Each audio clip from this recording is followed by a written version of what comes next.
पंढरीची वारी भक्तांची पंढरी, विठू नामाचा गजर दुमदुमे अलंकापुरी. हाय हॅलो नमस्कार, स्वागत आहे तुमचं नाशिककर कोमल या मराठमोळ्या यूट्यूब चॅनलवर.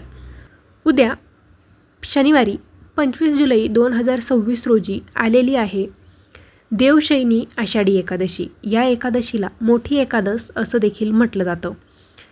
कारण मोठी एकादश यामुळे म्हणतात की आपल्याकडे लहानांपासून मोठ्यांपर्यंत हा आषाढी एकादशीचा उपवास केला जातो. वारकरी मंडळींसाठी हा अत्यंत महत्त्वाचा दिवस असतो. त्यांची प्रतीक्षा संपलेली आहे, कारण उद्या आषाढी एकादश असणार आहे. पंढरपुरात विठुरायाच्या दर्शनासाठी वारकरी मोठ्या गर्दीने, मोठ्या संख्येने उपस्थित झालेले आहे. आपल्याला बातम्यांवरती, सोशल मीडियावरती पंढरपुरातली गर्दी बघायला मिळत आहे. एकादशी आणि दुप्पट खाशी असं आपल्याकडं म्हटलं जातं. तर आषाढी एकादशीचा उपवास नक्की कसा करायचा, हा उपवास कधी सोडायचा, द्वादशीलाच हा उपवास का सोडतात, हा उपवास सोडताना कोणता पदार्थ खायचा, अशा सगळ्या प्रश्नांची उत्तरं मी तुम्हाला आजच्या व्हिडिओद्वारे सांगणार आहे. त्यासाठी तुम्ही व्हिडिओ संपूर्ण बघा. व्हिडिओ बघत असताना कमेंटमध्ये विठ्ठल विठ्ठल जय हरी विठ्ठल असं लिहायला विसरू नका. चला तर मग आजच्या व्हिडिओला सुरुवात करते. उपवास आपल्याकडे आवर्जून केला जातो आषाढी एकादशीचा. फक्त एवढंच नाही तर रोज चपाती भाजी खाऊन कंटाळा येतो आणि उपवासानिमित्त वेगळे पदार्थ खायला मिळतील म्हणून देखील काहीजण हा उपवास करत असतात. उपवासाचे पदार्थ काही प्रमाणात वातुळ असतात आणि प्रत्येकालाच हे पचतील असं नाही. काहीजण विठुरायाच्या भक्तिपोटी निर्जल किंवा फलाहार करून कडक उपवास करतात. पण हा उपवास नेमका सोडतात कधी? हा उपवास आषाढी एकादशीच्या दुसऱ्या दिवशी म्हणजे द्वादशीला सोडतात. मग हा उपवास जो एकादशीचा उपवास आहे तो द्वादशीलाच का सोडतात, यामागे देखील काही कारणं आहेत. ते देखील आपण आजच्या व्हिडिओद्वारे जाणून घेणार आहोत. एकादशीच्या उपवासाचे 2 प्रकार आहेत. त्याला स्मार्त आणि भागवत असं म्हटलं जातं. वारकरी मंडळी भागवत पद्धती मानतात आणि जे स्मृतींना मानणारे लोक असतात ते लोक स्मार्त एकादशीचं व्रत करतात. वारकऱ्यांमध्ये आषाढी एकादशीला आणि कार्तिकी एकादशीला खूप महत्त्व आहे. या दोन्ही एकादशींना पंढरपूरला वारकऱ्यांची मोठी गर्दी असते. आषाढी एकादशीपासून चातुर्मासाची सुरुवात होते. एकादशीच्या दिवशी कोणतीही एकादश असो, त्या दिवशी विठुरायाचं आणि रुक्मिणी मातेचं दर्शन घेणं फार पुण्याचं मानलं जातं. त्यामुळे आषाढी एकादशीला लाखो वारकरी उपवास करतात आणि पंढरपुरात विठुरायाच्या दर्शनासाठी गर्दी देखील असतात. आता एकादशीचा उपवास का नेमका केला जातो, एकादशीचं व्रत का करावं, यासाठी काही कथा सांगितल्या जाते. त्यातील देव आणि दानव यांच्यातील एक युद्धाची प्रमुख कथा आहे, ती मी तुम्हाला सांगते. कुंभ नावाच्या राक्षसाचा मुलगा मृदुमान्य याने तप करून शंकराकडून अमरपद मिळवलं आणि त्यामुळे तो ब्रह्मदेव, विष्णू, शिव अशा सर्व देवांपेक्षा ताकदवान झाला. त्याच्या भीतीपोटी सर्व देव त्रिकूट पर्वतावर एका गुहेमध्ये लपून बसले आणि त्या दिवशी एकादशी होती. त्यांनी या आषाढी एकादशीचा उपवास केला आणि या उपवासामुळे त्यांना शक्ती मिळाली. त्यानंतर सर्व देवांनी गुहेच्या दाराजवळ बसलेल्या मृदुमान्य राक्षसाला ठार मारलं आणि ही शक्ती म्हणजेच एकादशी असं सांगण्यात येतं. एकूण एकादशी व्रतामागे अनेक कथा असल्या तरी त्यामागचा उद्देश हाच आहे की सर्वांचं कल्याण. एकादशीचं व्रत न करणाऱ्याची अधोगती होती अशी भावना वारकरी संप्रदायात आहे. कोणतीही एकादश असो, त्या एकादशीचा उपवास सकाळी सुरू करून, एकादशीच्या दिवशी सकाळी सुरू करून दुसऱ्या दिवशी म्हणजे द्वादशीला सोडतात. द्वादश म्हणजे एकादशीचा दुसरा दिवस.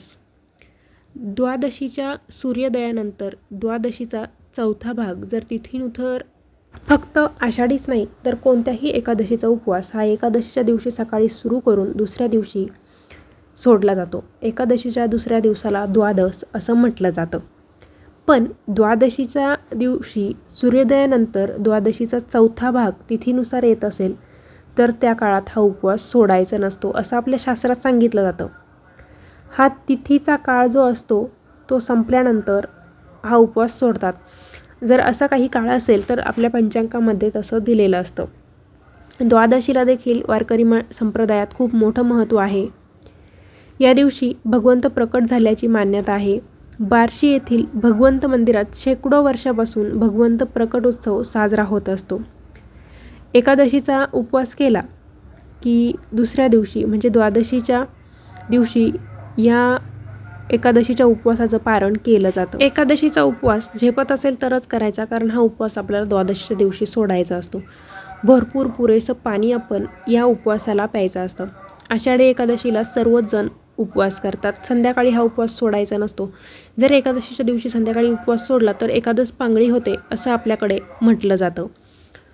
एकादशीचा उपवास करताना आपल्याला विठुरायाचं नामस्मरण करायचं आहे, जप करायचा आहे, अभंग म्हणायचा आहे, ओव्या म्हणायच्या आहे आणि भरपूर पाणी प्यायचं आहे, ज्यामुळे आपल्याला डिहायड्रेशन होणार नाही, डिहायड्रेट आपलं शरीर होणार नाही.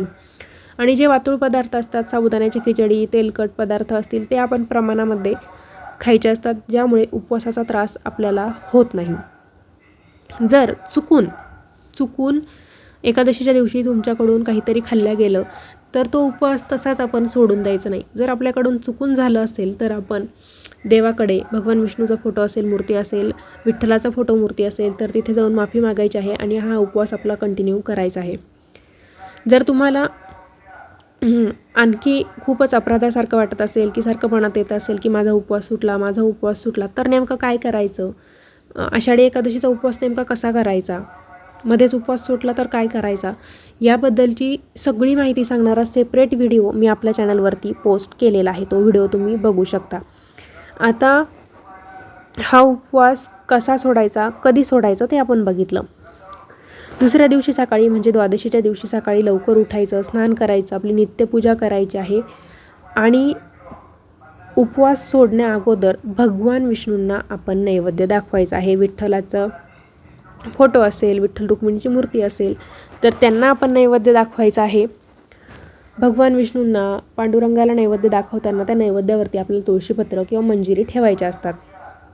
तुळशीपत्र, मिसळलेले पाणी किंवा पंचामृत यांचा समावेश त्या नैवेद्यात करायचा आहे.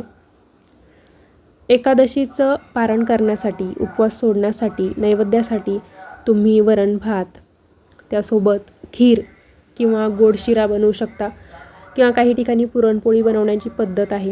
तुमच्याकडे उपवास सोडायला काय बनवतात ते मला कमेंटद्वारे कळवा. आमच्याकडे शक्यतो वरण भात, पोळी, एखादी भाजी आणि त्यासोबत गोडाचा शिरा बनवलेला जातो.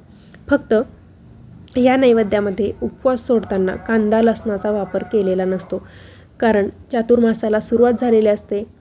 त्यामुळे देवाला नैवेद्य दाखवताना त्या नैवेद्यामध्ये देखील आपण कांदा लसणाचा चुकूनही वापर करायचा नाही. देवाला नैवेद्य दाखवल्यानंतर तुम्ही देखील तुळशीपत्र मिसळलेलं पाणी किंवा पंचामृत प्राशन करायचं आहे आणि त्यानंतर आपण जे काही सात्विक भोजन बनवलेलं असतं, जसं की वरण भात, गोडाचा शिरा, चपाती किंवा पुरणपोळी जर तुम्ही बनवलेले असेल तर ते सात्विक भोजन ग्रहण करायचं आहे. खूप जास्त देखील आपण भरपेट जेवायचं नसतं, कारण आदल्या दिवशी उपवास केलेला असतो. त्यामुळे जर आपण जास्त जेवलं उपवास सोडताना तर आपल्याला त्याचा त्रास होऊ शकतो किंवा साबुदाण्याची खिचडीमुळे आपल्याला ॲसिडिटीचा त्रास बऱ्याच जणांना होतो आणि जर असं जास्त जेवण केलं आपण तर अधिक त्रास होऊ शकतो. म्हणून आपण जेवणसुद्धा हलकंच करायचं आहे. आषाढी एकादशी म्हणजे भक्तीचा आणि श्रद्धेचा पवित्र सोहळा आहे आणि या पवित्र दिवशी विठू माऊलीचं आपण स्मरण करायचं आहे, मनोभावे पूजा करायची आहे, जेणेकरून आपल्या घरामध्ये सुखसमृद्धी नांदेल. तर मंडळी, असा आहे आजचा व्हिडिओ. आजच्या व्हिडिओमध्ये आपण आषाढी एकादशीचा उपवास द्वादशीला का सोडतात, उपवास कसा सोडायचा, उपवास सोडताना कोणता पदार्थ खायचा, काय खायचं नाही, याबद्दलची सविस्तर माहिती जाणून घेतलेली आहे. व्हिडिओ आवडला असेल तर व्हिडिओला लाईक, शेअर आणि चॅनलला सबस्क्राईब करायला विसरू नका. तुमच्याकडे आषाढी एकादशीचा उपवास सोडताना कोणता पदार्थ बनवला जातो कमेंटद्वारे कळवायला विसरू नका. पुन्हा भेटूया अशाच एका नवीन व्हिडिओसोबत. धन्यवाद.